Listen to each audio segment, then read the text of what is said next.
روز و شب پرهیز کن از صحبت آن بی نماز.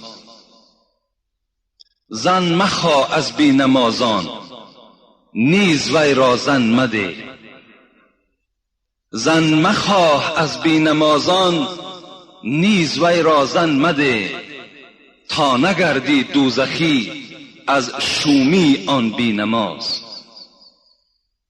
لعن شد، لعن گفته لعنت میگویند، لعن شد بر بی نمازان از خدای و از رسول. لعن شد بر بی نمازان از خدای و از رسول. هم ملائک، هم زمین، هم آسمان بر بی نماز.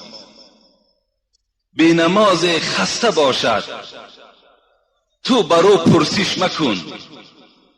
بی نماز خسته باشد تو برو پرسش مکن. گر بمیرد بی نماز تو مکن بر وی نماز.